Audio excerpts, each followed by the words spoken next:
pour réaliser ce commentaire synchronique, nous opérerons de manière systématique.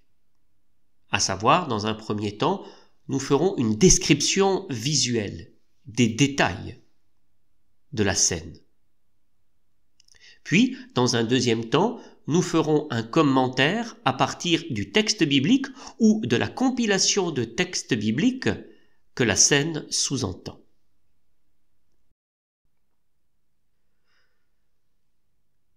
Troisième cycle, temps de l'invasion, de l'annexion, de la déportation à Babylone,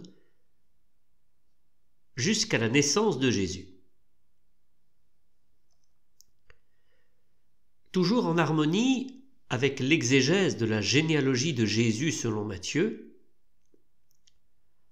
après avoir posé dans le premier cycle les bases de la royauté, après avoir synthétisé dans le deuxième cycle une histoire de la royauté, de sa grandeur jusqu'à sa décadence,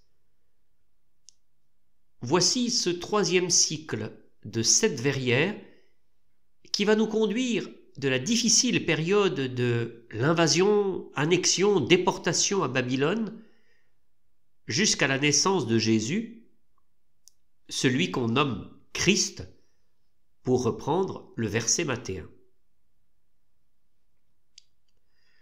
Je voudrais ici faire une double introduction avant de vous commenter les verrières. Déjà, la conception de la représentation au sein des verrières de ce troisième cycle mérite toute notre attention.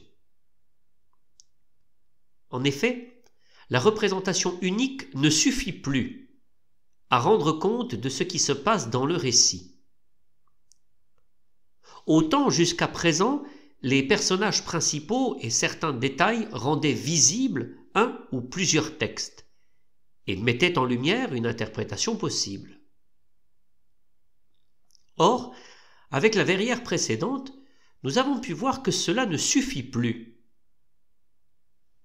Non seulement nous devons analyser ce qui est visible à travers les personnages et les détails, mais sans un travail mémoriel concernant les récits bibliques, on ne peut concrètement saisir ce qui est en jeu. En fait, le personnage principal de chaque verrière est comme invisible, et il ne sera visible à notre intelligence que par la rencontre avec la mémoire de l'écriture qui contient des détails non visuels et l'analyse des détails visuels des verrières. Cela a très bien fonctionné pour la verrière précédente, puisque l'analyse des détails et des personnages visibles de la verrière nous a renvoyé à une synthèse textuelle concernant le prophète Ahias de Silos. Sans la mémoire de ce récit biblique, dans toutes ses contingences et ses détails non représentés, nous n'aurions pas pu faire advenir l'évidence que le personnage principal est indirectement le roi Jéroboam. Est-ce conscient ou pas de la part de l'artiste ? Mais la compréhension de quelques-unes de ces verrières nécessiterait une technique propre à la mystagogie, où le travail mémoriel permet de passer du signifiant à la chose signifiée. Pour faire simple, dans un processus mystagogique, la chose signifiée, dirons-nous le sens, ne sera jamais évident, c'est-à-dire qu'il ne sera jamais accessible immédiatement. Il y aura toujours la nécessité d'un travail mémoriel pour que du signifiant, ici ce sont les représentations des verrières, on puisse voir apparaître la chose signifiée. Tout le travail mystagogique consiste, à partir du travail mémoriel, de faire apparaître la chose signifiée, le sens qui donnera ensuite une signification ou signifiant, ce qui est représenté. Cela fonctionne très bien avec la verrière précédente, puisqu'avec ce qui est représenté, on ne peut pas accéder à la chose signifiée. Elle ne peut être manifestée que par la mémoire de l'écriture sainte. Ainsi, la chose signifiée désigne le personnage principal, mais invisible à nos yeux, en l'occurrence le roi Jéroboam. Or, c'est à partir du roi Jéroboam que l'on peut comprendre la logique du signifiant, c'est-à-dire les détails visibles de la verrière. Par exemple, le prophète Ahias de Silos, avec des détails provenant d'avant ou après la division du royaume, la présence d'un cadavre, la présence d'un prophète, etc. C'est parce que Jéroboam est rendu visible que l'on peut donner sens à la représentation. La force et le génie d'une telle représentation est qu'il y a maintenant non plus 2, mais 3 niveaux de lecture à faire dialoguer. À savoir, analyse des personnages bibliques visuels, analyse des détails visuels qui renvoient à certains versets de textes bibliques, et enfin le non visuel, mais qui est le centre et qui se découvre dans ce travail de mémoire. Or, par rapport à l'unité dramaturgique de cette fresque biblique, qui, je le rappelle, nous propose un authentique jeu scénique, on ne peut mettre sous silence cet aspect, au risque d'en perdre malheureusement le sens. Nous sommes à peine à la fin des années 60 et au début de l'année 1970, lorsque l'œuvre est finalisée. Et l'on peut dire que sans une mémoire biblique, on ne peut pas comprendre une telle fresque. Ce qui est profondément audacieux pour une église catholique dont le renouveau biblique fut encouragé à l'époque depuis peu.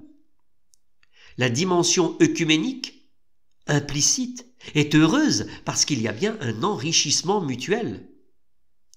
La grande culture biblique nécessaire pour tenter de comprendre une telle œuvre n'est-elle pas l'héritage d'une culture protestante liée à l'artiste en faveur des catholiques, dont l'architecte, pour qu'ils se réapproprient eux aussi une culture biblique qui par le passé faisait défaut? Encore qu'en Allemagne, ce ne fut pas le cas, car la culture biblique était plus forte qu'en France. Les catholiques de Waspervillers et autres pèlerins ou visiteurs ne sont-ils pas indirectement redevables de la culture chrétienne, biblique et surtout allemande? Mais alors une question se pose. Pourquoi complexifier la démarche analytique durant ce 3e cycle? Pourquoi mettre en œuvre ce triple niveau de lecture nécessaire pour faire advenir le personnage principal invisible? Pourquoi mettre en place une démarche quasi initiatique pour comprendre?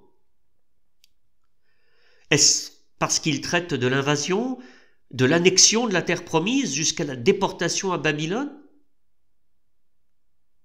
Alors que les sources de la presse locale ont bien rappelé que cette fresque biblique devait faire mémoire, en outre de l'expulsion et du retour des expulsés, afin d'être une pierre dans le long cheminement de réconciliation avec l'histoire, sans doute fallait-il mettre des garde-fous interprétatifs pour ne pas tomber dans une forme de fanatisme.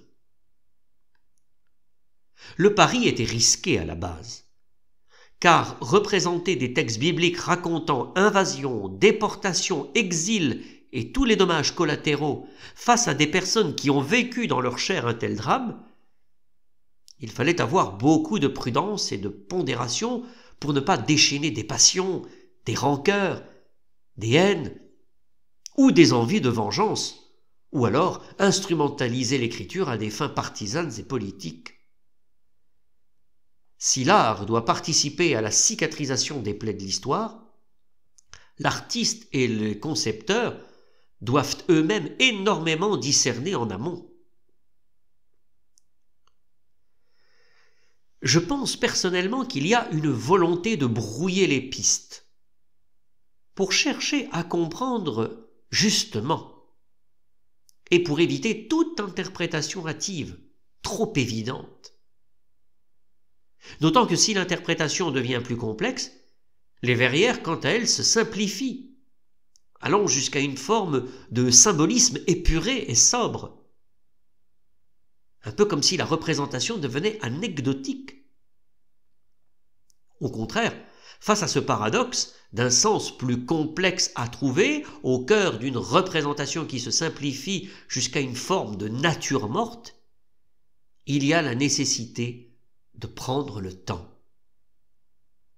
De prendre le temps d'un recul nécessaire pour chercher à comprendre. Par le fait d'avoir un sens non immédiat, qui justement ne saute pas aux yeux, mais oblige à le chercher ailleurs dans ce qui est non visible, la force de la démarche initiatique permet quelque part de dépassionner ces questions difficiles liées au devoir de mémoire. Mon deuxième point d'attention concerne la première verrière. En fait, j'ai fait choix de ne pas suivre l'ordonnancement que l'on trouve au sein même de cette église sur la note explicative déposée sur le lutrin, devant l'arbre généalogique du Christ. Ordre qu'a d'ailleurs repris l'historien et journaliste allemand Michael Kuderna dans son propre commentaire. Pourquoi faire un tel choix? Je verrai 3 raisons. Une stylistique, une exégétique, une d'unité. Tout d'abord, il est beaucoup plus complexe qu'il en a l'air quant à sa composition. D'un point de vue stylistique de composition, cette verrière se rapproche plus de ce 3e cycle que des autres. En effet, il ne fait pas que renvoyer à la personne de Judas des idées comme un lion dans le livre de la Genèse, comme insiste Michael Kuderna ou la fiche de présentation. Le fait d'avoir à ses pieds un agneau et qui plus est un agneau immolé est une relecture complexe qui renvoie davantage aux faits historiques de l'invasion, annexion, déportation à Babylone qu'au récit de la Genèse avec la fondation de la royauté par Jacob lorsqu'il donna ses dernières volontés ou alors des récits historiques. D'autre part, l'analyse biblique des symboles avec leur agencement, semble davantage faire référence aux écrits du prophète Isaïe, qui, eux, sont liés à l'événement historique de la déportation à Babylone. Cela peut se trouver justifié de manière cohérente par le lien établi avec le texte biblique de la verrière précédente, comme si, au-delà d'un lien thématique, il en proposerait une relecture issue d'une continuité herméneutique. Or, la relecture ne peut pas avoir lieu avant l'original. D'autant que la relecture propose une visée complètement eschatologique, ce qui est le propre de la littérature biblique liée à l'exil à Babylone. Enfin, je la placerai ici pour préserver une forme de continuité et d'unité historique dans les scènes bibliques choisies. En effet, cette généalogie respecte une certaine chronologie biblique liée à un certain ordre des livres. Ainsi, cette reconfiguration du lion et de l'agneau semble davantage correspondre à la chronologie de l'exil à Babylone plutôt qu'à la Genèse. Mon commentaire qui va suivre développera chacun de ces aspects.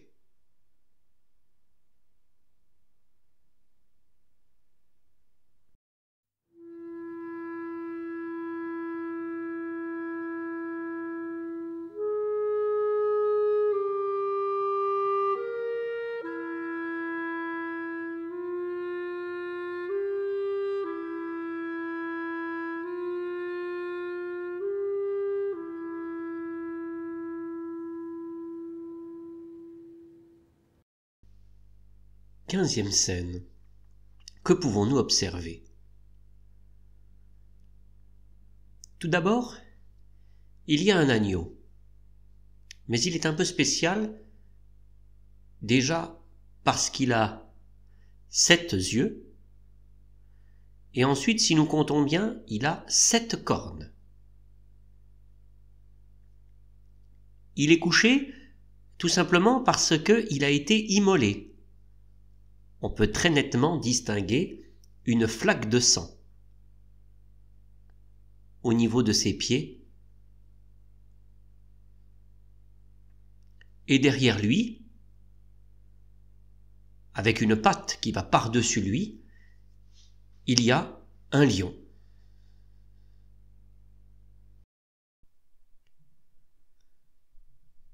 Scène 15. D'un point de vue graphique, la verrière se compose ainsi. Un agneau étendu et immolé, avec 7 cornes et 7 yeux. Puis à côté de lui, assis en l'enjambant, comme peut-être pour se coucher ou s'étendre, un lion.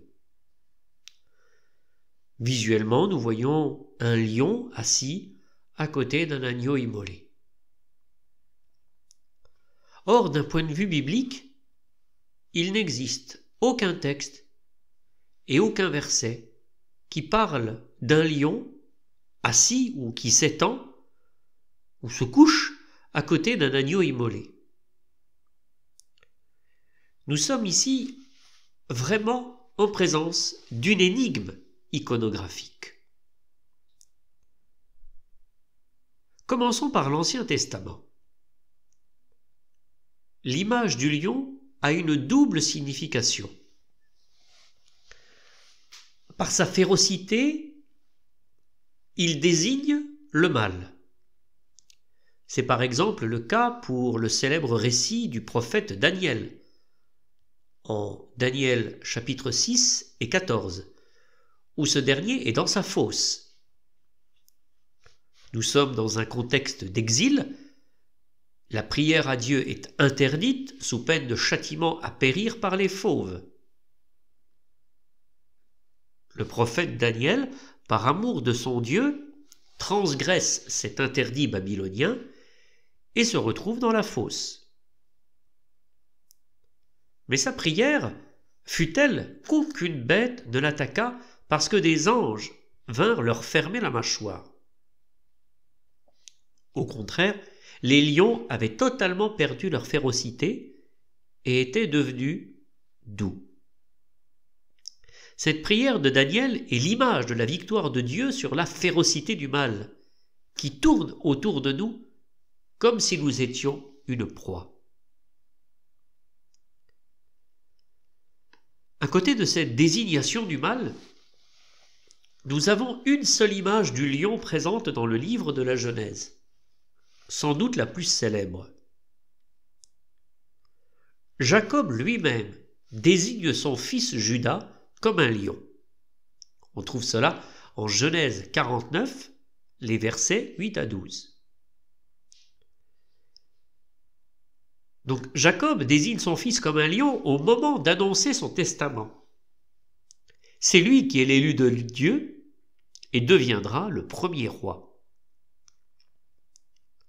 L'image du lion est donc une attribution tardive pour Judas, associée à la fondation, aux origines de la royauté au moment de la mort de Jacob. Le lion est sans aucun doute le plus beau symbole de la royauté. Le texte biblique dit ceci, je cite, « Judas, à toi, tes frères rendront hommage. Ta main fera plier la nuque de tes ennemis, et les fils de ton père se prosterneront devant toi. Judas est un jeune lion.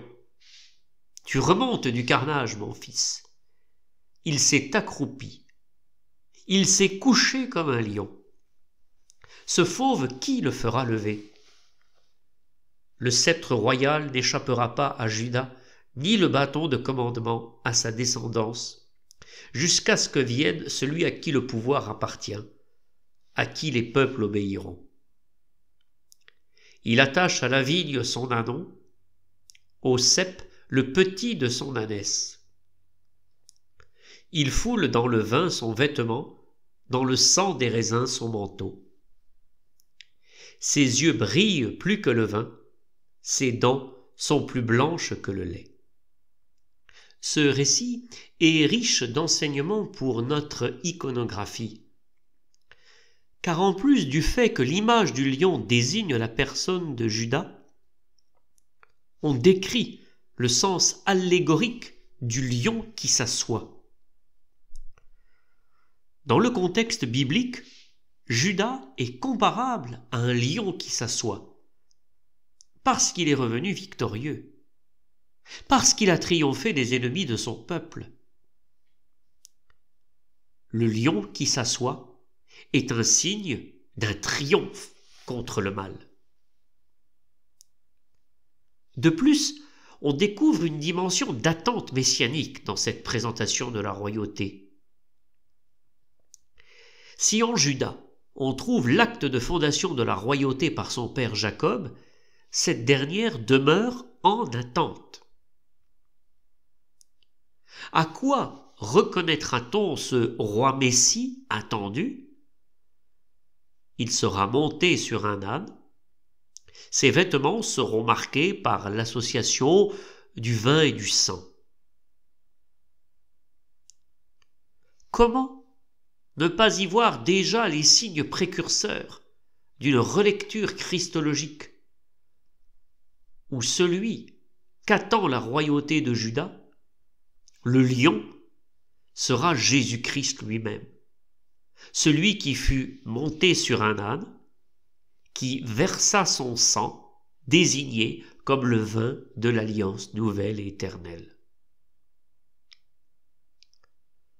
En tout cas, cette image du lion désigne également Judas comme étant le seul des 12 enfants de Jacob à prendre ses responsabilités et à s'être progressivement libéré de la convoitise qui se manifesta plus tôt lorsque les enfants voulurent tuer leur frère Joseph. En effet, comme nous avions pu le voir au sein de la première verrière du 2e cycle, en commentant la représentation de Judas et de Tamar, convoitise et fratricide marquèrent les relations au sein des enfants de Jacob.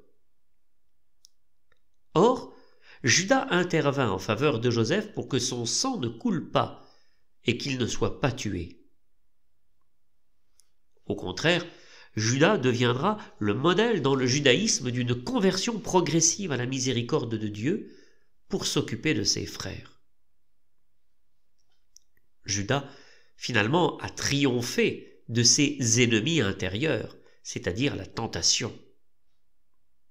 Ainsi, l'image du lion désigne à la fois le mal, mais aussi la victoire sur le mal. Ce qui vient contrebalancer la dramaturgie initiale avec Jacob que nous avions pu découvrir au sein du 1er cycle. Maintenant, dans le Nouveau Testament, l'image du lion est explicitement associée au nom de Judas. Cette association est désignée une seule fois dans le livre de l'Apocalypse. En Apocalypse, chapitre 5, les versets 1 à 7. L'expression « lion de Juda » ou autre manière de désigner le rejeton de David, manifeste le Christ ressuscité qui ouvre le livre aux 7 sceaux. Ainsi, l'image du lion est devenue une figure hautement christique. Elle préfigure et annonce le Christ. Mais attention, elle n'annonce pas la naissance historique de Jésus dans l'histoire des hommes. Mais elle désigne le Christ que l'on nomme eschatologique, c'est-à-dire Jésus-Christ ressuscité qui reviendra à la fin du temps pour le jugement des vivants et des morts. Par conséquent, dans le Nouveau Testament, l'image du lion nous place dans la perspective de l'attente d'un retour glorieux, où se manifestera la royauté de celui dont le royaume n'est pas de ce monde. En ce qui concerne l'image de l'agneau immolé avec les 7 cornes et les 7 yeux, on ne la trouve mentionnée qu'une seule fois dans le Nouveau Testament. Il s'agit explicitement de la description que l'on trouve en Apocalypse 5, les versets 1 à 7.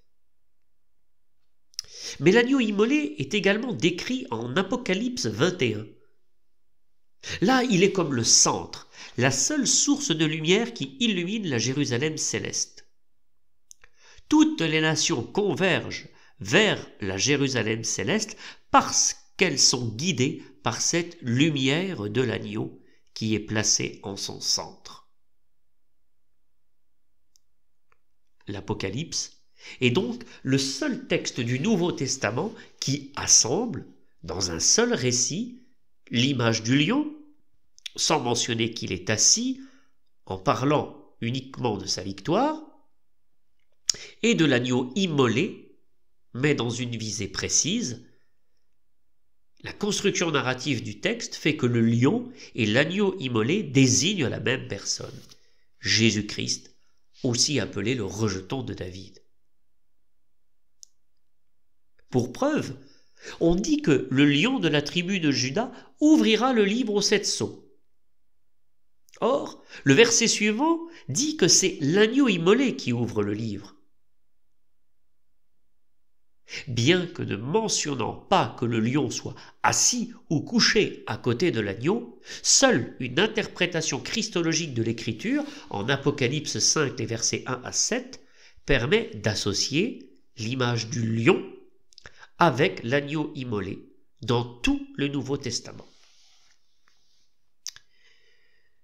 Alors, bien que mentionnée uniquement dans le Nouveau Testament, cette représentation de l'agneau immolé, c'est-à-dire en tant que victime expiatoire, puise sa source dans l'Ancien Testament, où l'on associe agneau avec victime expiatoire. On trouve cela bien évidemment pour la nuit pascale, la nuit de la libération, racontée dans le livre de l'Exode au chapitre 12, les versets 1 à 13, où le sang de l'agneau immolé est placé sur le linteau de la porte pour protéger les maisons de l'œuvre de la mort. Nous avions vu comment, dans une verrière précédente du second cycle, les espions de Josué avaient inspiré à Rahab la Cananéenne de faire de même, en maintenant un signe à sa maison pour éviter la mort lors de la prise de la ville. L'image de l'agneau immolé en tant que victime expiatoire se trouve aussi en Genèse 22, puisque Isaac demanda explicitement à son père Abraham où était l'agneau pour l'Holocauste. Il y a aussi l'ensemble des textes qui parlent du sacrifice d'expiation. On trouve ce lien entre agneau et victime expiatoire magnifiquement chanté et exalté dans le livre d'Isaïe, c'est-à-dire livre d'Isaïe, le chapitre 53 et le verset 7, ainsi que le livre de Jérémie au chapitre 11, les versets 18 à 20. Ce lien entre agneau et victime expiatoire manifeste cette œuvre de miséricorde de Dieu. Ce sacrifice d'expiation des péchés pour sceller une alliance entre Dieu et son peuple. Mais, dans une relecture chrétienne, ce lien préfigure la mort de Jésus sur la croix. C'est là qu'il se présentera comme l'agneau de Dieu qui enlève le péché du monde, pour reprendre la désignation de Jean-Baptiste au sein de l'évangile de Jean au chapitre 1, le verset 29. Ainsi, la seule image du Nouveau Testament désignant l'agneau immolé est ce que communément on appelle l'agneau pascal. Alors, ce bref parcours dans le bestiaire biblique nous amène à considérer l'image du lion et celle de l'agneau comme des images éminemment christiques. Mais surtout, ce fait d'associer l'image du lion avec celle de l'agneau immolé provient uniquement d'une relecture chrétienne. et surtout une relecture christologique mentionnée dans le livre de l'Apocalypse au chapitre 5, les versets 1 à 7. C'est un fait à la fois exégétique et théologique indéniable. Alors, reprenons méthodiquement leur association pour comprendre comment cela s'est opéré. En appliquant la technique mystagogique développée en introduction, nous avons ceci. Après un travail mémoriel concernant l'écriture, mettre dans une même représentation le lion et l'agneau immolé confirme que nous sommes dans une relecture christique. C'est bien Jésus-Christ qui apparaît comme personnage principal au-delà des deux images. C'est bien lui et lui seul la chose signifiée, invisible, au-delà des signifiants que sont les images représentées du lion et de l'agneau. Mais attention, il ne s'agit pas de la naissance dans l'histoire, mais de l'avènement à venir, le retour glorieux de Jésus-Christ ressuscité, le roi de gloire. Les mettre ensemble nous place complètement dans une perspective eschatologique. Or, cette perspective n'est-elle pas une des trois significations de la naissance de Jésus? En effet, selon saint Bernard de Clairvaux, à Noël, on fait mémoire de la naissance de Jésus dans l'histoire, de la naissance de Jésus en nous, en attendant cette naissance éternelle qu'est l'attente eschatologique de la résurrection. Ainsi, cette double représentation nous tourne résolument vers un avenir. Alors, s'il y a une relecture christique évidente, quel texte biblique de l'Ancien Testament aurait permis une telle relecture? Si l'on reprend Apocalypse 5, les versets 1 à 7, on peut retrouver des allusions explicites à Genèse 49 pour le terme lion de Juda et Isaïe 11 pour le terme rejeton de David. Il y a donc une interprétation christologique implicite de ces deux textes dans le récit de l'Apocalypse. Mais que penser de l'agneau immolé qui ouvre le livre? Le terme « ouvrir le livre » désigne la compréhension de l'écriture. Ainsi, l'expression « agneau immolé qui ouvre le livre » parle en fait de l'ensemble des textes qui annoncent, qui préfigurent la mort de Jésus sur la croix et au sein de laquelle ils trouvent leur plein accomplissement. Alors, le fait d'associer l'image du lion avec celle de l'agneau immolé est-il une relecture christologique de Genèse 49, les versets 8 à 12, c'est-à-dire le lion de Juda, ou bien d'Isaïe 11, le rejeton de David? Peut-être les deux. Commençons tout d'abord par Genèse 49, les versets 8 à 12. Nous avons vu que le lion assis désigne Juda qui revient victorieux de ses ennemis. Ensuite, la royauté de Juda attend un Messie-roi que l'on reconnaîtra par ses vêtements dans le sang mêlé de vin. Or, qui est le lion victorieux, si ce n'est Jésus-Christ? Et quand est-il devenu victorieux? Si ce n'est lorsqu'il versa son sang sur la croix, c'est-à-dire lorsqu'il se présentera comme un agneau immolé, l'agneau de Dieu qui enlève le péché du monde.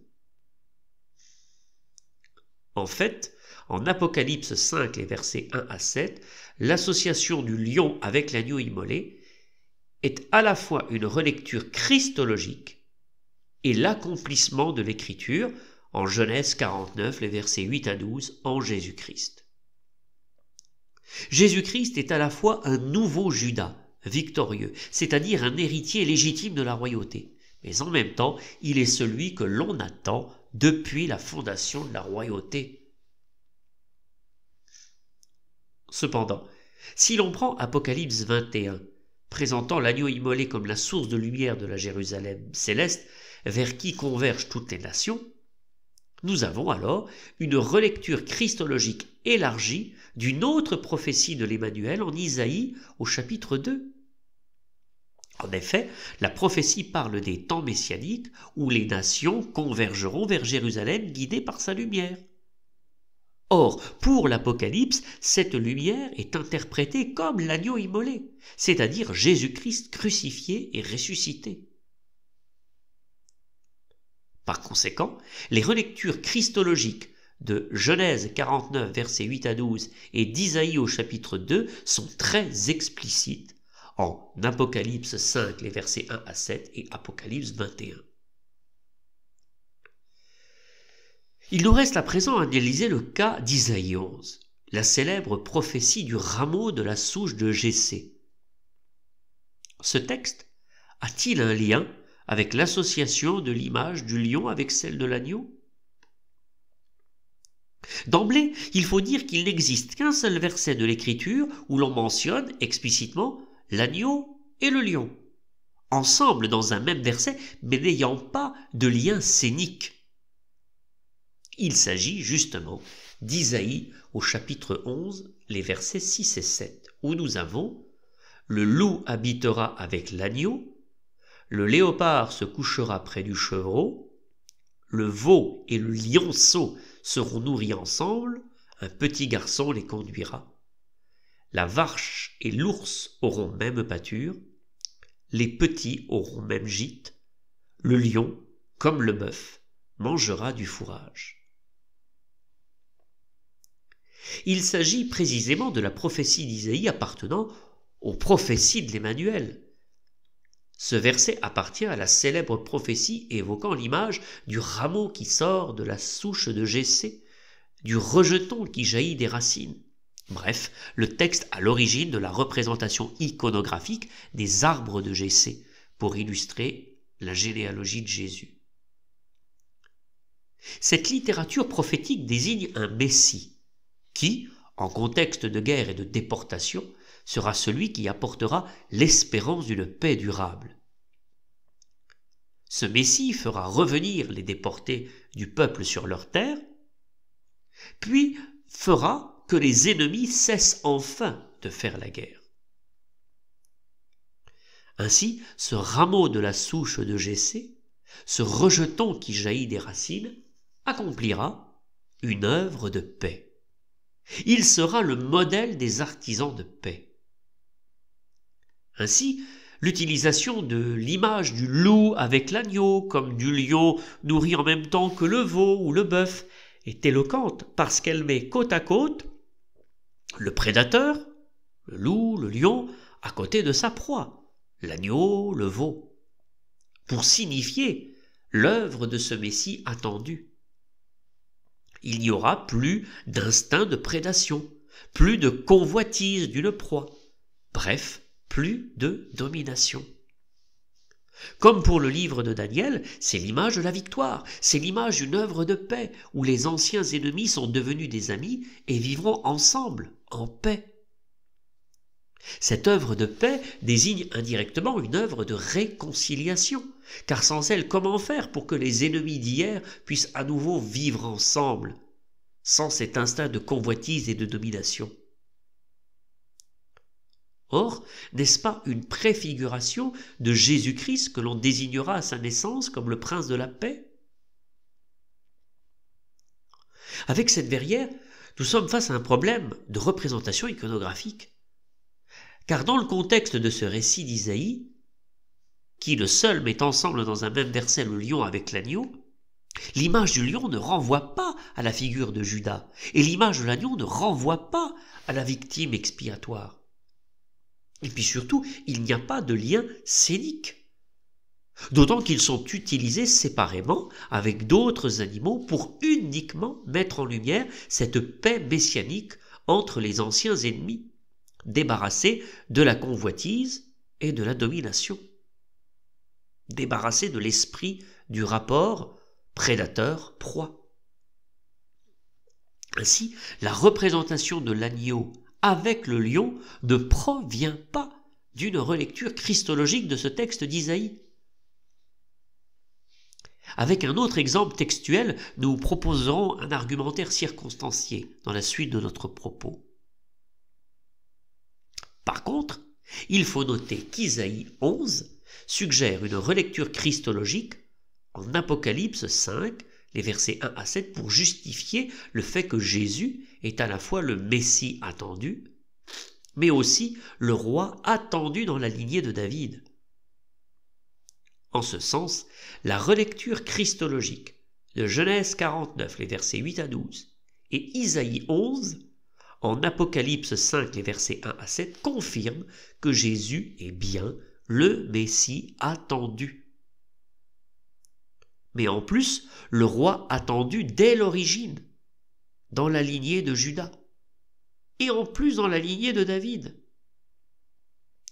Par ce choix interprétatif, Jésus-Christ assume toute la lignée de la royauté depuis sa fondation, ce qui est précisément le sens même de la généalogie de Jésus selon Matthieu.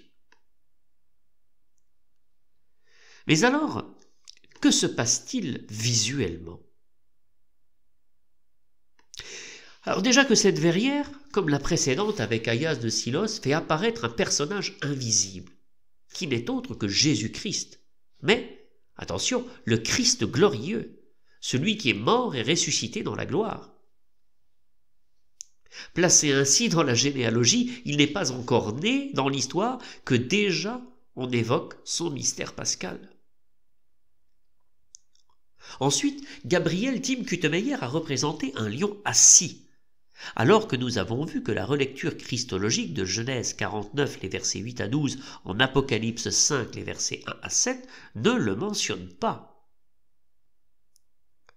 Or, Apocalypse 5, mentionnant que le lion de la tribu de Juda est victorieux, présuppose sans l'écrire qu'il est assis, puisqu'il prend appui uniquement sur Genèse 49, les versets 8 à 12.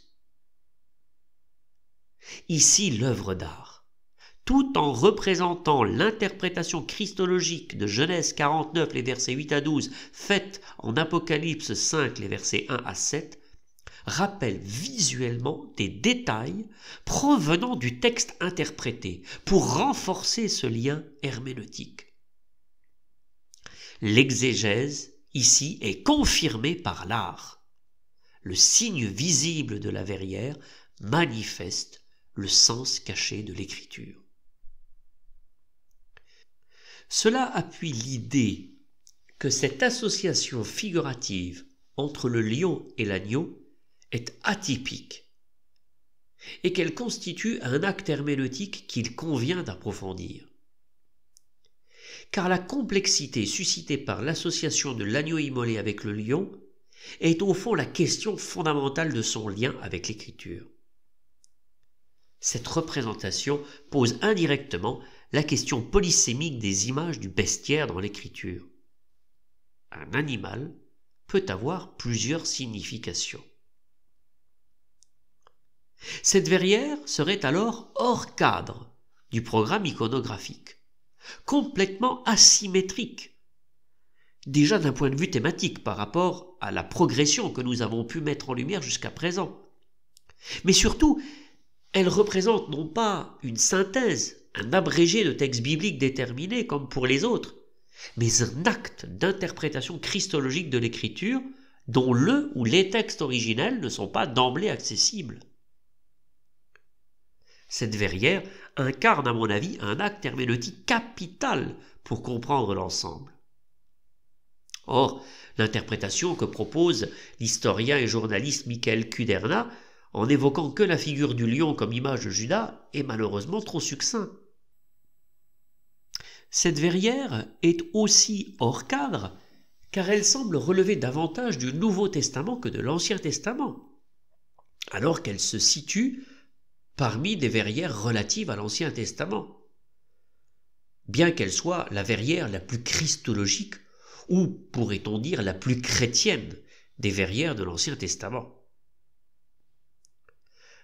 Placée ainsi parmi des verrières de l'Ancien Testament, Elle incarne cette interprétation christologique et préfigurative des textes de l'Écriture.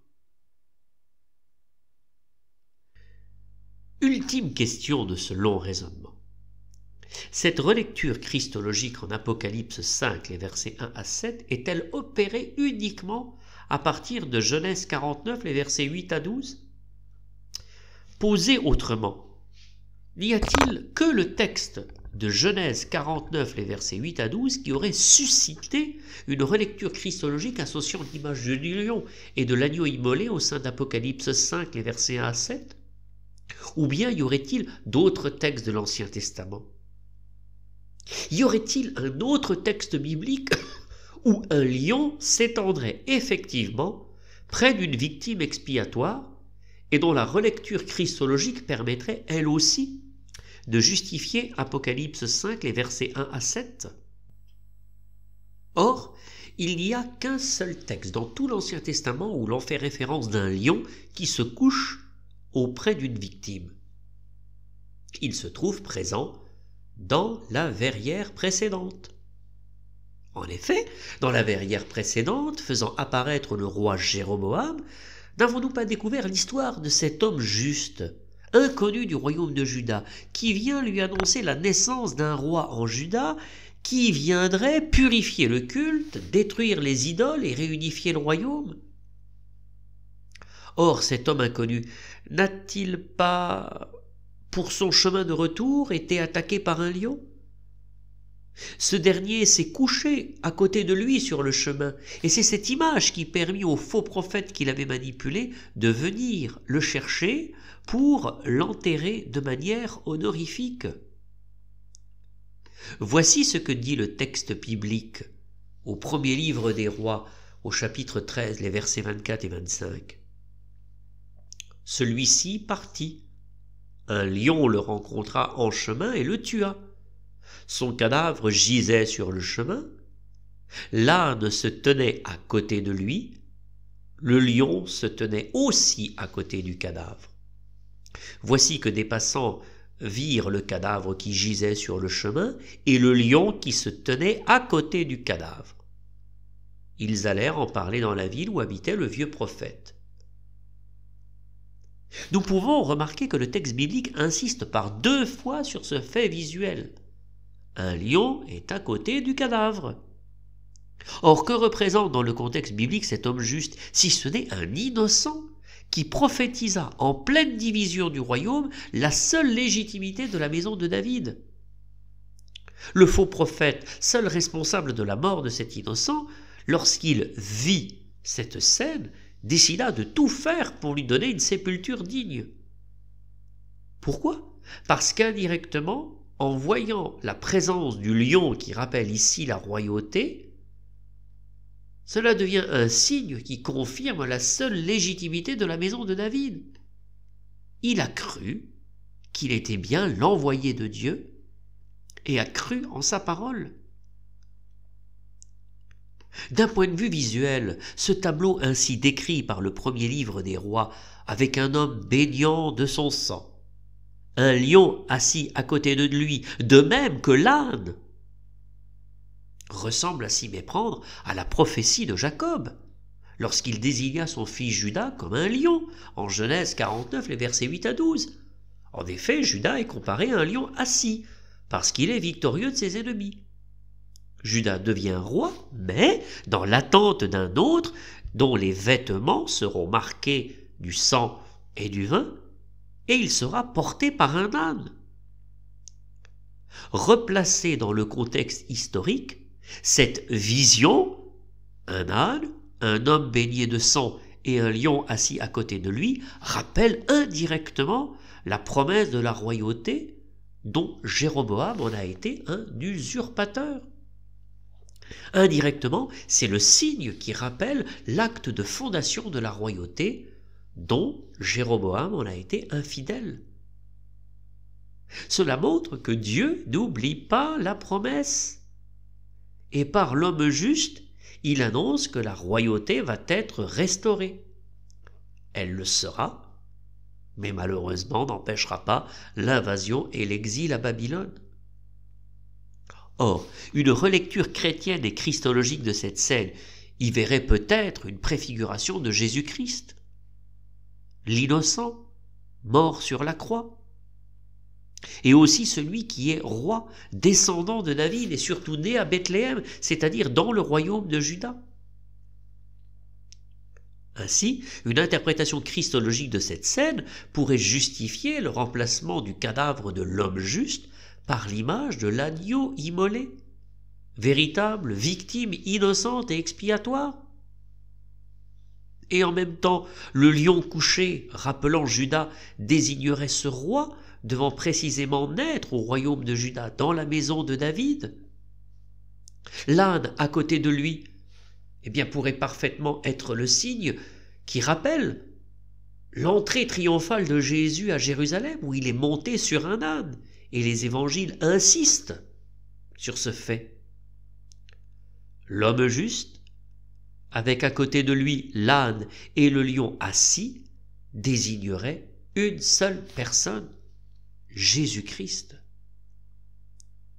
C'est pourquoi la relecture christologique de ce passage du premier livre des rois est à mon avis une clé qui justifie également théologiquement et exégétiquement l'association de l'image de lion avec l'agneau immolé dans le livre de l'Apocalypse, même si d'un point de vue stylistique, on se rapproche plus du style de la prophétie d'Isaïe annonçant le Messie. En somme, nous retrouvons toute la dynamique d'Apocalypse 5, les versets 1 à 7. D'autant que d'un point de vue chronologique de rédaction, le premier livre des rois, comme le livre d'Isaïe, date de la même période. Le premier est sans doute légèrement antécédent, c'est-à-dire de la période de l'invasion progressive jusqu'à la chute de Jérusalem. Ainsi ce texte, comme ceux d'Isaïe, évoque cette dynamique messianique et eschatologique qui est le propre des textes de cette période difficile. Paradoxalement, c'est au cœur des difficultés de l'histoire que se forge l'espérance d'un avenir. Pour terminer, cette verrière présentant l'agneau immolé avec le lion nous permet non seulement de faire le lien avec la verrière représentant Aias de Silos, mais en plus de nous ouvrir à la verrière suivante qui traite précisément de la période difficile et concrète de l'invasion, de l'annexion et de la déportation à Babylone. Alors, poursuivons ce chemin de lumière.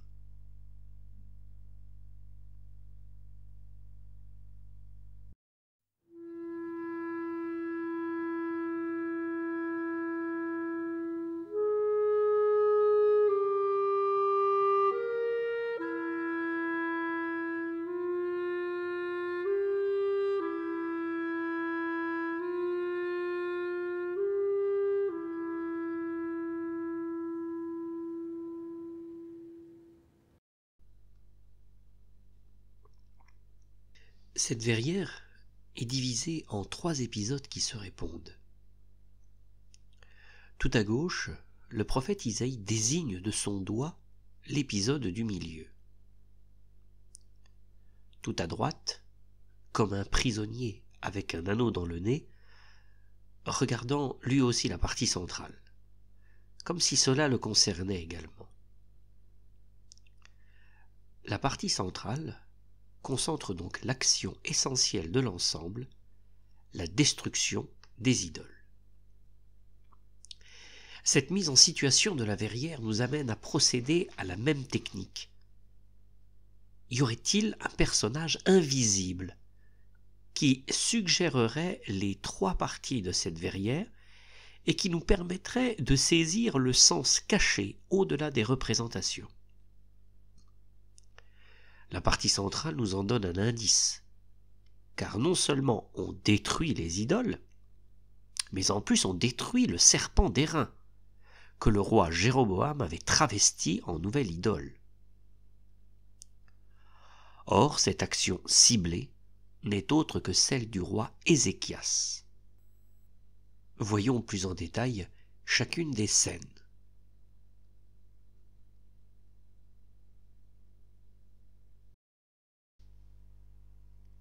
17e scène. Que pouvons-nous observer? Tout simplement, un visage et une main avec un doigt désignant un lieu. Que ce soit le doigt et les yeux, il indique au spectateur de regarder ce qui se passe à notre droite, donc à observer la scène qui se trouve à droite.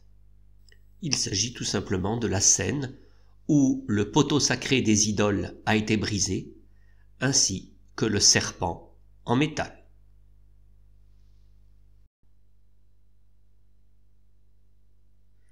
Scène 16, en particulier avec le deuxième livre des rois, au chapitre 19, les versets 5 à 7. Le prophète Isaïe annonce la mort du roi. Effectivement, il y a un combat intérieur où, à côté du grand roi Salomon qui succomba à la tentation de mettre en place des cultes étrangers par l'entremise de ses nombreuses femmes étrangères, il y a un autre visage qui lui incarne plus un esprit de résistance. Indirectement, on met justement en exergue, sans jamais le représenter d'aucune manière, la figure du roi Ézéchias, appelé aussi Dieu fort, Dieu fortifie. Roi considéré comme pieux et qui renforça le centralisme du culte autour du temple de Jérusalem. Le règne d'Ézéchias est un règne difficile, car le royaume du Nord a connu les attaques des Assyriens, entraînant la déportation de la population. Il est vraiment considéré comme le roi anti-assyrien, le modèle d'une résistance contre l'invasion assyrienne, qui, en plus, accueille des réfugiés. Quelque part, il a des points communs avec Rahab la Cananéenne, qui à sa manière résista, espérant une libération. En tout cas, le royaume de Juda, au sud, accueille des réfugiés. Cependant, son royaume de Juda est également la cible d'attaques très virulentes et insolentes du roi d'Assour, Sennachérib. Le roi Ézéchias luttera de toutes ses forces pour éviter de nouvelles déportations, de nouveaux exils.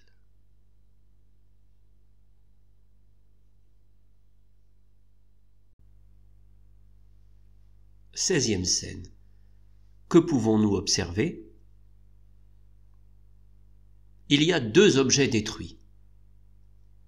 À droite, un poteau sacré pour les idoles, et à gauche, un serpent, sans doute en métal.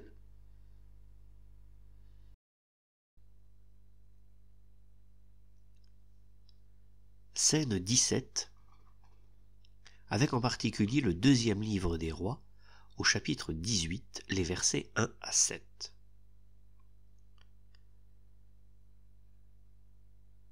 Les idoles sont détruites par le roi Ézéchias. Lorsque le deuxième livre des rois présente le roi Ézéchias, on nous dit qu'à peine au pouvoir, il détruisit les idoles pour restaurer le culte. Ce fut son premier acte de gouvernement. Mais surtout, il détruisit un véritable travestissement des lieux de culte. Un travestissement du culte mosaïque. Où par exemple le serpent d'airain de Moïse porte le nom d'une idole à laquelle on offre de l'encens. Bref, les vestiges du culte se sont complètement paganisés. Finalement, le roi Ézéchias n'accomplirait-il pas à sa manière la prophétie de l'homme juste faite à Jéroboam, lorsque ce dernier lui annonça qu'un roi de Juda va naître pour supprimer le culte des idoles? Face à cette totale décadence spirituelle, le roi Ézéchias sera un modèle de résistance. Voilà par exemple ce que l'on dit de lui. C'est dans le Seigneur, le Dieu d'Israël, qu'Ézéchias mit sa confiance, et aucun des rois de Juda ne lui fut comparable ni avant ni après lui. Il resta attaché au Seigneur sans jamais s'écarter de lui. Il garda les commandements que le Seigneur avait prescrits à Moïse. Le Seigneur fut avec lui. Il réussit dans toutes ses entreprises. Il se révolta contre le roi d'Assour et ne lui fut plus soumis. C'est lui qui battit les Philistins jusqu'à Gaza et son territoire, aussi bien les postes de garde que les places fortes.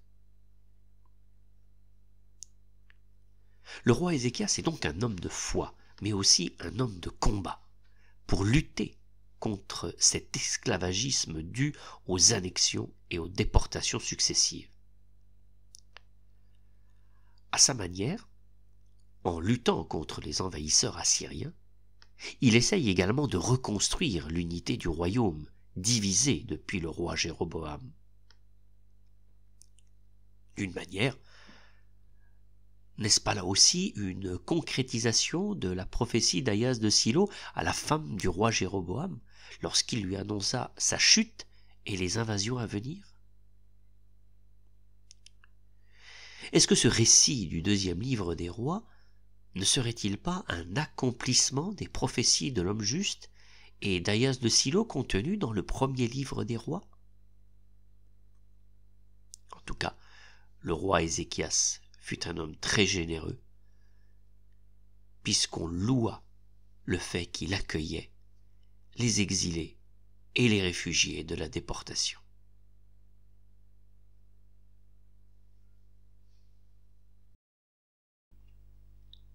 18e scène, que pouvons-nous observer? Tout simplement le visage d'un roi. Mais d'un roi à qui on a mis un anneau dans le nez. Et on voit très bien qu'il y a une tige qui vient, par cet anneau, attirer le roi vers la gauche. Ce roi est presque mené comme on mènerait une bête ayant un anneau.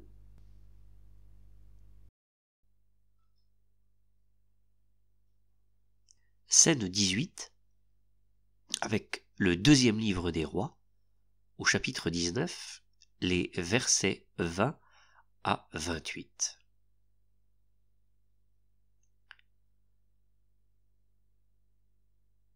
Mort du roi assyrien et accomplissement de la prophétie d'Isaïe. Le roi Ézéchias lutta de toutes ses forces contre la puissance du roi d'Assour Sennachérib. La manière dont il lutta mérite qu'on s'y attarde. Le roi Sennachérib envoya son échanson auprès du roi Ézéchias. Il l'intimida en lui proposant de faire acte d'apostasie envers la promesse de Dieu révélée par Isaïe. Il le menaça également d'extermination en prenant exemple sur toutes les destructions opérées par le roi lors de ses invasions, et en particulier la destruction des lieux de culte. En effet, par provocation, les chansons l'invitent fortement à se détourner de la voix du Seigneur son Dieu et d'écouter plutôt les idoles. Bien que les soldats du roi d'Assour, Sennachérib, aient déjà, lors des invasions, détruit les cultes, les temples et les idoles en pierre dans des pays annexés, ils sont de parfaits envahisseurs et destructeurs. C'est un peuple d'iconoclastes.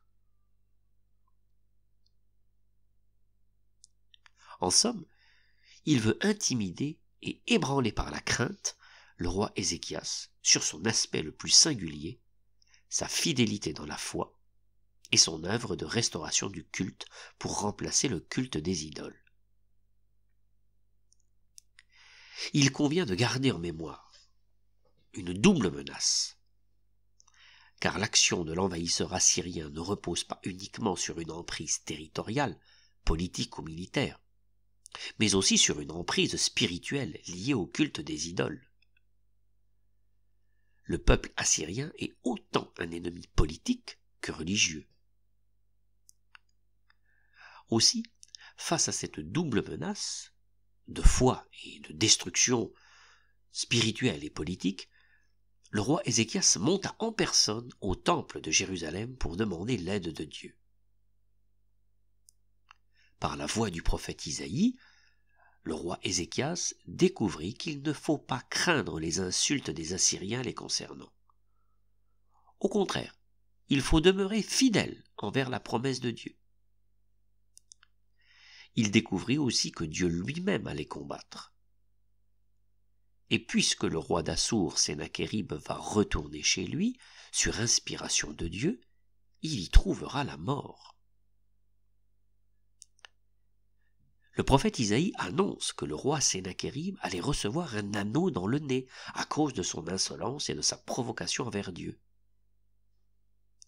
Ainsi, le doigt d'Isaïe de la Verrière désigne à la fois son action de purification du culte représenté au milieu, mais aussi la mort prochaine représentée tout à droite. On représente la réalisation de la prophétie d'Isaïe, où l'envahisseur se voit mettre un anneau dans le nez, comme on réduirait sa puissance en esclavage à l'image des bêtes de somme. Le prophète Isaïe annonce enfin l'idée du petit reste du royaume de Juda, qui recevra la bénédiction de Dieu. Et par ce petit reste, aimé du Seigneur, le roi Sennachérib n'arrivera pas à prendre la ville de Jérusalem. Le roi Ézéchias et ce petit reste, béni par l'amour du Seigneur, vont lutter et vont résister contre l'envahisseur, surpuissant en nombre et en armement et en persuasion. À travers ce rapport de force entre le roi Ézéchias et son petit reste et la grande puissance assyrienne, c'est un peu par comparaison le combat du petit David contre Goliath, le Philistin. Or, lutter contre un envahisseur permet également de poser un acte de foi. Comme jadis, durant la libération d'Égypte avant le passage de la mer Rouge, c'est l'ange lui-même qui combat de nuit contre les soldats du roi d'Assour. Aussi, Sennachérib s'enfuit chez lui et mourut assassiné dans son pays, comme l'avait annoncé le prophète Isaïe. Là aussi, ce combat contre un envahisseur dans un acte de foi est comparable au combat de David contre Goliath. La foi fidèle du petit reste lui valut la victoire. Jérusalem ne fut pas prise. Ainsi le roi Ézéchias, au-delà de son désir premier d'être fidèle à Dieu en restaurant le culte, est l'image qui incarne la résistance dans la foi et le combat courageux face à un envahisseur, surpuissant et iconoclaste. De ce côté-là, il est l'exact opposé du roi Jéroboam, suggéré dans la dernière verrière du cycle précédent, et qui incarne ce qu'il est devenu par désobéissance, malgré une promesse du Seigneur, à savoir un usurpateur, un diviseur et un idolâtre. Si le roi Jéroboam pouvait aisément être assimilé à Hitler, alors le roi Ézéchias peut être assimilé à cette résistance de ce petit reste qui s'organisa pour lutter contre l'envahisseur dictateur. Mais avec cette verrière, nous pouvons surtout constater une admirable progression dramatique avec le cycle précédent. En effet, nous avions la figure du roi Salomon. Il permit de lutter contre la convoitise, cette racine du péché des origines, en pratiquant la justice avec un témoignage inégalé, lui que l'on surnomma le roi plein de sagesse. Il est le modèle, quelque part, l'accomplissement de toute la progression du deuxième cycle de Verrières qui montrait diverses expressions de convoitise. Avec la figure du roi Salomon se trouve résolument un des deux points de l'intrigue mise en scène dans le premier cycle de Verrières, à savoir la convoitise. Mais en même temps, de cet apogée, de celui qui a réussi à vaincre la convoitise par une pratique de la justice, dans un total esprit de sagesse. De cet apogée, donc, nous allons basculer vers un déclin, puisque vers la fin de sa vie, le roi, plein de sagesse, a laissé progressivement le pays aux mains des idoles étrangères. Ce qui continuera, se généralisera malheureusement et connaîtra un paroxysme avec le roi Jéroboam, qui, bien que choisi pour l'inverse, suite à la division du royaume, travestira le culte fondateur mosaïque, en pervertissant l'usage du serpent d'airain et en le suppléant par un culte idolâtrique comparable à la trahison du veau d'or. C'est pour cette raison, face à la suppléance totale d'un culte idolâtrique, comme l'invasion du roi d'Assour, le roi Ézéchias deviendra indirectement, par le prophète Isaïe, le modèle de l'esprit de résistance, de foi contre l'annexion, la déportation, mais surtout contre les idoles. En effet, à travers lui, on lutte contre les idoles autant que l'envahisseur.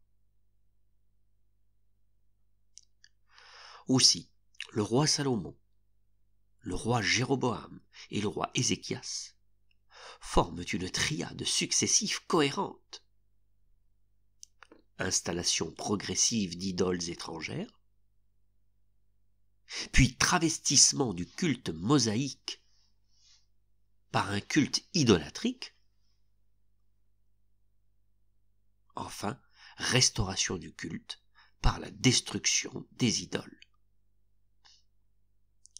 Avec ces trois rois, l'artiste exploite maintenant le deuxième volet de l'intrigue exposé dans le premier cycle des Verrières, à savoir la thématique de l'idole, comparée au serpent de la Genèse. Au-delà de l'annexion par un envahisseur, ce troisième cycle est avant tout un appel à cet esprit de résistance contre le culte idolâtrique. C'est un vibrant appel à la fidélité dans la foi, fidélité en la promesse. Avec ce que nous avions découvert à la fin du premier cycle de Verrières, indirectement cela renvoie à lutter contre le culte de la personnalité envers Hitler, considéré aveuglément comme une idole. D'ailleurs, nous retrouvons bien représentées des idoles, cette fois-ci complètement détruites et brisées. Autant avec Rachel on voit des idoles démontées ou en cours de démontage, autant ici elles sont définitivement brisées, détruites. Ce qui a été amorcé au sein de l'intrigue se trouve maintenant accompli dans ces Verrières. Finalement, n'est-ce pas un appel à lutter contre toute forme de culte idolâtrique de la personnalité, engendrant bien souvent aveuglement de discernement et surtout fanatisme dans l'action? Ainsi, si la convoitise est à l'origine, comme une racine, d'une concrétisation d'un péché des origines, cela semble cacher un serpent qui n'est autre que l'idole. Ainsi on peut dire que les figures du roi Salomon et du roi Ézéchias se complètent dans un même combat, grâce à la puissance de la parole des prophètes Ahias de Silo et Isaïe. Avec le roi Salomon, par la justice, on lutte et on triomphe de cette racine du mal, la convoitise et ses fâcheuses conséquences. Avec le roi Ézéchias, on développe un esprit de résistance et de combat contre l'envahisseur et surtout contre les idoles. Esprit de résistance fondé sur la fidélité dans la foi des pères et dans la promesse de Dieu faite progressivement dans l'histoire. Ainsi, ces deux figures de la royauté, mises en lumière par ces verrières, déploient et synthétisent les deux axes principaux de la dramaturgie initiale, mise en récit dans le premier cycle, que sont la convoitise, donc la manifestation de ce péché des origines, et les idoles, à savoir le rôle du serpent tentateur. Et pourtant, malgré tout cela, malgré la reconnaissance de la racine du mal, malgré les signes qui annoncent un salut, malgré les prophètes qui ont dénoncé le mal pour affirmer les luttes des rois, malgré la bravoure du roi Ézéchias, malgré la bravoure du petit reste de Juda, avec ses extraordinaires résistances, il y aura tout de même un exil. Les annonces ont-elles été vaines? La parole des prophètes inefficace? Et le petit reste de Juda, que va-t-il devenir?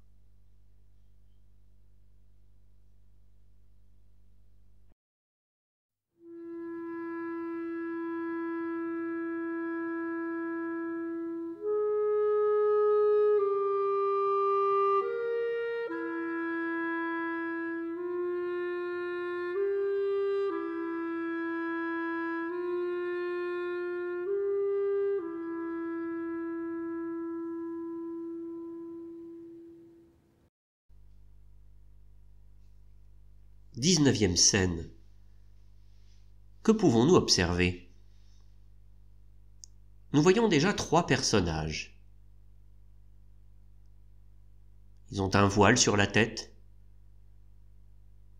Ils se recroquevillent dans leurs bras et ils sont en train de pleurer. Bref, ces trois personnes se lamentent. Tout en haut, nous voyons un arbre dont les branches ressemblent à un saule pleureur. Et sur ces branches de saule pleureur, une harpe est suspendue.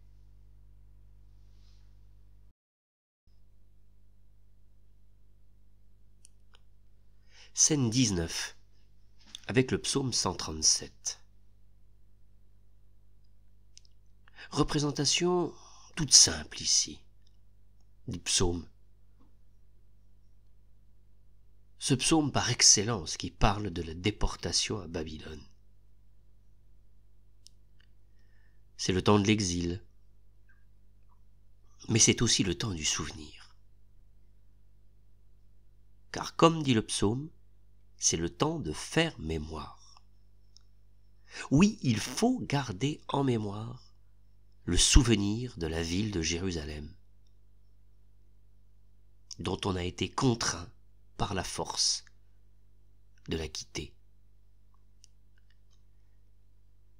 Garder en mémoire le souvenir du temple de Jérusalem, hélas détruit par l'envahisseur. On ne chante pas encore, le combat n'est pas fini. D'ailleurs, ne se perpétue-t-il pas encore aujourd'hui?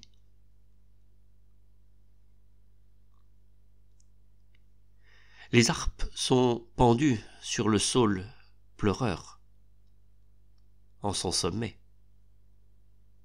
et les exilés, les déportés, continuent de pleurer. Image bien d'actualité. D'autant que l'on se moque d'eux. Il y a de quoi. Des bourreaux les invitent à chanter. Mais chanter avec une harpe, c'est prier le Dieu vivant. C'est prier les psaumes. C'est-à-dire se souvenir du temple que ces mêmes bourreaux ont détruit. Et puis en terre d'exil, c'est interdit de prier le Dieu vivant sous peine de mort. Alors oui, on est obligé de pendre nos harpes, puisque l'on ne peut plus prier sans être persécutés par ces bourreaux pervers qui, en plus, nous demandent de chanter. En fait, dans leur ruse perverse, ils nous provoquent pour que l'on se condamne nous-mêmes à la mort. Et pourtant, le psaume invite à faire mémoire. Déjà, parce que l'on ne peut plus prier qu'intérieurement, puisque privé du temple et surtout de la liberté. Privé du temple de Jérusalem, l'une des merveilles du monde, signe de la promesse de Dieu faite au roi David malgré sa grande faute, révélée par le prophète Nathan et construit par le roi Salomon. Sans temple, le peuple élu sera-t-il privé de la promesse? L'onction spirituelle n'aurait-elle plus de valeur? Dieu n'aurait-il plus sa demeure au milieu de son peuple? Liturgie intérieure que celle d'une déportation, où dans ce silence, on peut se souvenir de l'écriture, des psaumes. Culte intérieur que celui d'un exil, qui nous laisse entrevoir peut-être que Dieu a toujours un temple, celui du cœur des croyants, d'où jaillit l'offrande d'un sacrifice de louange. Et puis surtout, ne pas oublier. Ce psaume justifie presque ce que l'on appelle le devoir de mémoire. Mais n'est-ce pas ce que l'on a fait? Déjà parce que cette scène a dû parler au cœur de cette génération qui a construit cette église de Waspervillers et qui a connu l'expulsion. Ensuite, nous-mêmes, n'avons-nous pas fait longuement mémoire de l'Écriture sainte pour comprendre le sens dramatique de cette œuvre, mais en même temps ces signes d'espoir, l'ardent témoignage de ces prophètes, des rois et des personnages inscrits dans la généalogie selon Matthieu, et peut-être aussi relire notre histoire contemporaine. En tout cas, de cette période autour de cet inévitable exil à Babylone, se forgèrent dans les textes bibliques ce culte intérieur, mais aussi cette espérance messianique, cette attente d'un retour, cette attente d'un sauveur. En outre, n'oublions pas que l'évangile selon Matthieu a été rédigé à une période de très grands troubles, celle de la terrible répression des Romains qui alla jusqu'à la destruction du temple de Jérusalem en 70. Répression où le peuple élu et les Juifs convertis au christianisme se sentaient comme en exil, en diaspora culturelle sur leur propre terre. Le psaume 137 prend un relief particulier, non seulement parce qu'il parle de l'exil à Babylone, mais aussi du traumatisme de la nouvelle destruction du temple en 70.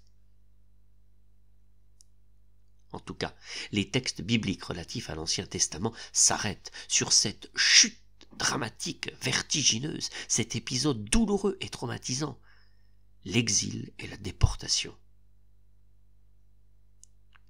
Cela renforce l'enracinement historique de ces verrières réalisées pour la mémoire des expulsés de Waspervillers durant la Seconde Guerre mondiale, mais à travers eux, pour la mémoire de tous les expulsés de guerre.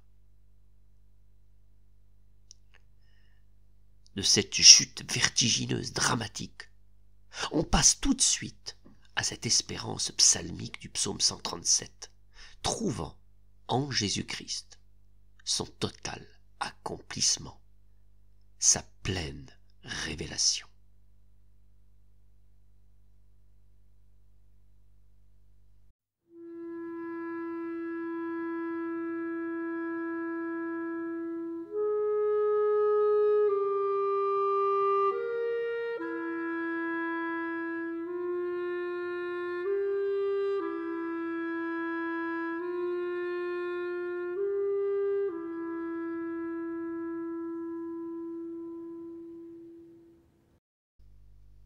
20e scène.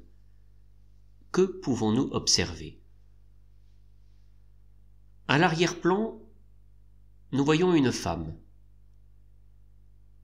dont l'expression du visage montre qu'elle est très fatiguée. Là, nous avons le visage d'une femme qui vient d'accoucher, fatiguée par le travail de l'accouchement. Elle semble se reposer dans un box dont le décor ressemble à s'y méprendre au décor pour nourrir les animaux, soit dans une étable ou soit dans une écurie. À l'avant-plan, il y a un homme qui, lui, porte l'enfant, un enfant qui est emmailloté. Et cet homme nous regarde comme s'il était en train de nous présenter cet enfant emmailloté qui vient de naître. Et à gauche, il y a, représenté de manière stylisée, un animal, un âne, qui regarde cet enfant qui vient de naître. Quant à la mère, même si elle est fatiguée par le travail de l'accouchement, on peut remarquer que son sourire et que son regard semblent orientés vers cet enfant emmailloté et déposé dans les bras de cet homme qui le montre au spectateur.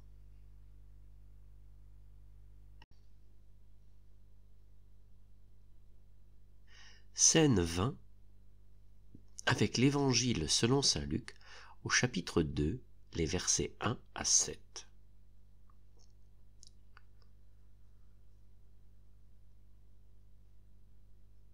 Cette scène nous conduit à l'écart, vraiment à l'écart, en hauteur. Et nous assistons à la naissance de Jésus dans l'histoire.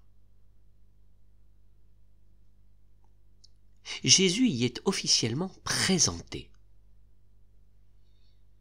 car la posture de Joseph est comparable à celle du vieillard Siméon, lorsque 40 jours après la naissance de Jésus, Marie et Joseph le présentèrent au temple.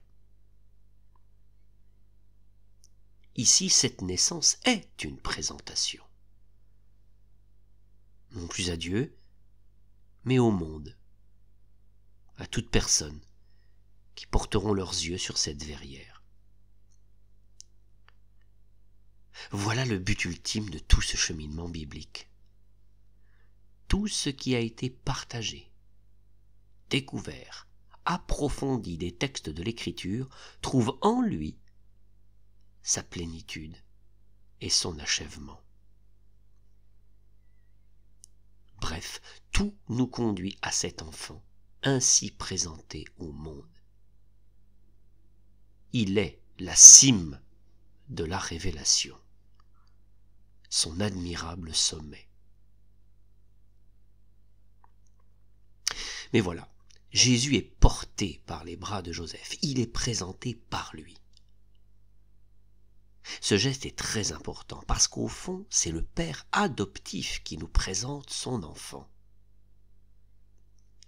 Avec cette présentation de Jésus par Joseph, à ceux et celles qui regardent cette verrière, nous avons l'expression parfaite du dernier verset de la généalogie de Jésus selon Matthieu, qui montre que Jésus appartient pleinement à la souche de Joseph, bien que n'étant pas dans un lien de sang, mais un lien d'adoption.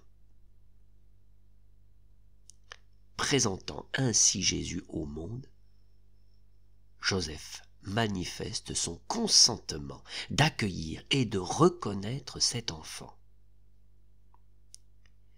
Jésus entre dans cette lignée royale, davidique, remontant à Abraham et fondée en Juda. À cause de ce lien scénique de mise en scène visuelle, nous pourrions peut-être appliquer à cette scène quelques versets du cantique de Siméon lorsque ce dernier présenta Jésus au Seigneur dans son temple, et qui ici prennent un relief saisissant. Mes yeux ont vu ton salut que tu préparais à la face des peuples. Jésus ainsi présenté est ce salut. Il est bien celui dont l'Écriture avait préparé la venue.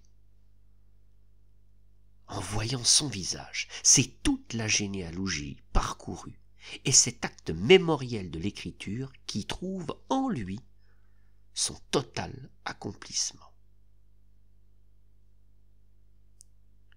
Lumière qui se révèle aux nations. Autrement dit, ce Jésus, fils de Joseph, est le Fils de Dieu. Et donne gloire à ton peuple Israël. Autrement dit, ce Jésus, fils de Joseph, il est le Christ, le Messie. En lui nous trouvons la gloire des enfants de Dieu.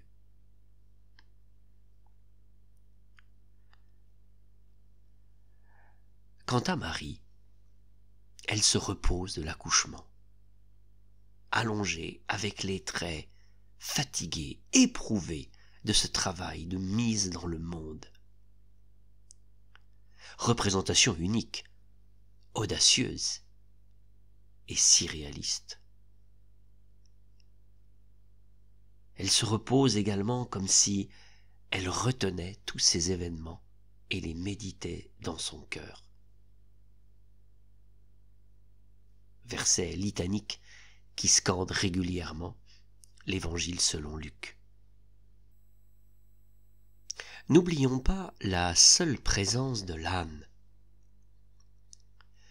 Cette référence ne renvoie-t-elle pas à la fondation de la royauté par Jacob avec Juda en Genèse chapitre 49, les versets 8 à 12 ? En effet, rappelons-nous, en fondant la royauté, Juda recevait cette promesse d'attendre un roi Messie que l'on reconnaîtrait avec son âme attachée à la vigne.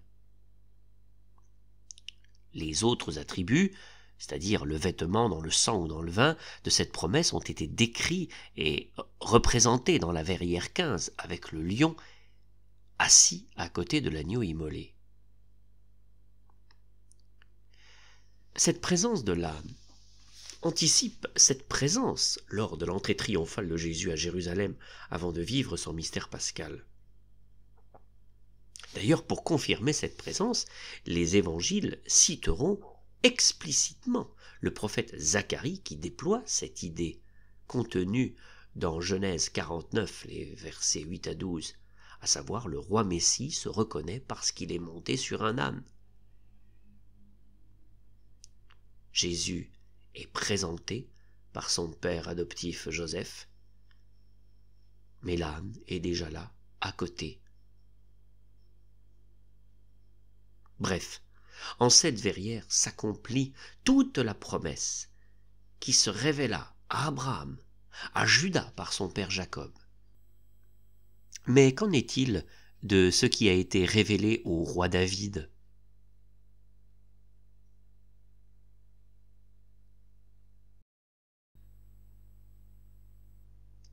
« 21e et dernière scène.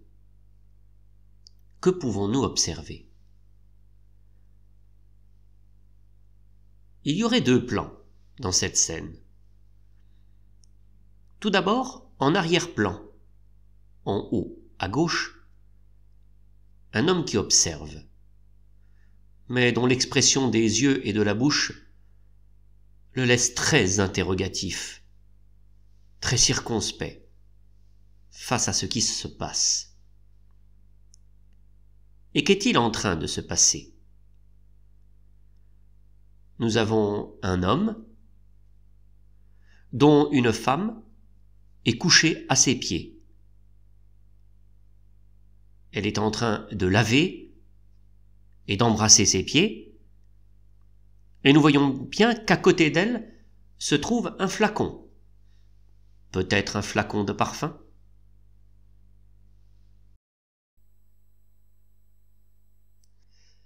Scène 21 et dernière scène, avec l'Évangile selon saint Luc au chapitre 7, les versets 36 à 50.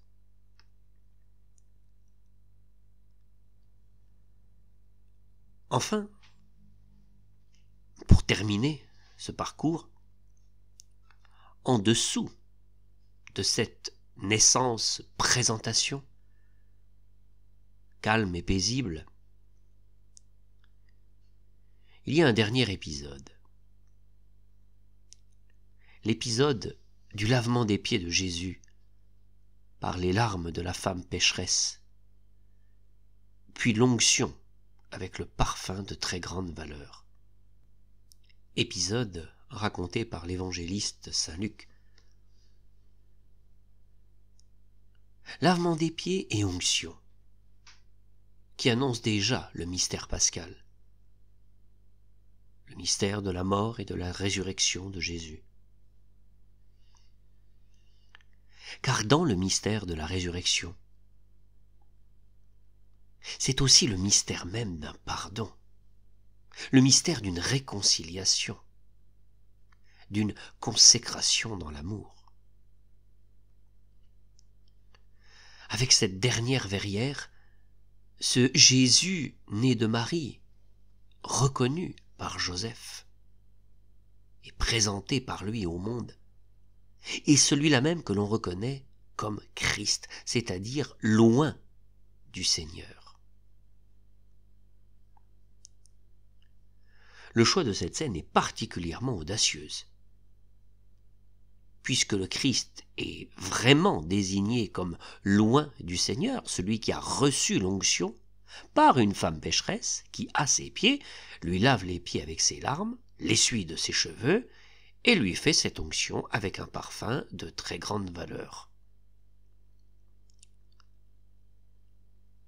Comme Jésus le dira lui-même, n'est-ce pas déjà la consécration de son corps, le nouveau temple rebâti en 3 jours? Avec cette scène, Jésus se présente maintenant comme le nouveau temple de Dieu. Il est, lui, la demeure de Dieu parmi les hommes. En lui s'accomplit la promesse faite au roi David par Nathan. Jésus est la demeure que Dieu lui-même s'est bâtie. Notons au passage qu'après l'évangile selon saint Jean, c'est l'évangile selon saint Matthieu qui évoque le plus cette dimension de Jésus, le nouveau temple de Dieu. On retrouve ça en Matthieu 16, verset 21, Matthieu 26, verset 61 et Matthieu 27, verset 40. Ainsi, par l'ensemble de ces gestes, cette femme pécheresse reconnaît en Jésus son Dieu et son Sauveur. Geste d'autant plus fort lorsque c'est une pécheresse pardonnée qui manifeste cette consécration du temple qu'est le corps de son Seigneur. En tout cas, cette verrière, cette ultime verrière, semble synthétiser bien des éléments découverts dans les autres verrières. Cette femme est pécheresse, comme le fut jadis Sarah par son manque de foi, Rebecca par sa convoitise, Rahab, tout comme les 2 autres prostituées venues auprès de Salomon pour obtenir justice. Cette femme est, d'après l'image, quasiment couchée aux pieds de Jésus, comme jadis Ruth fut aux pieds de Bose pour obtenir son rachat. Il y a ce lavement des pieds, comme fit jadis Abraham lorsqu'il accueillit les 3 voyageurs, sans oublier ce bain de la convoitise de Bethsabée par le roi David. Enfin, il y a cette onction, comme Judas, et tous les rois qui après lui l'ont reçu. En posant ses gestes, silencieusement, sans rien dire, dans le silence de son cœur, cette femme pose un acte de foi. Elle reconnaît en Jésus le Christ, le Messie. Et cette véritable confession de foi lui vaudra le pardon de ses péchés. Tout culmine en Jésus-Christ, comme s'il était la source de la miséricorde. C'est lui qui apporte la libération, le pardon, le rachat, la justification. C'est lui qui rend justice à cette femme. À l'époque de la construction des verrières de l'église de Waspervillers, on présentait encore cette femme pécheresse comme Marie-Madeleine, bien qu'aujourd'hui on ne dirait plus cela. Mais peu importe, elle est là. En tout cas, cette scène fut un baptême pour cette femme pécheresse. Et tout le chemin de cet arbre généalogique du Christ nous amène alors à ce baptême dans l'amour miséricordieux, où nous avons discerné pour nous séparer et rejeter le mal, où nous avons été plongés dans la foi que nous avons proclamée, où nous avons été lavés de nos péchés, illuminés, régénérés, mais aussi libérés, rachetés, justifiés. Tout cela pour être à notre tour des artisans de pardon et de réconciliation.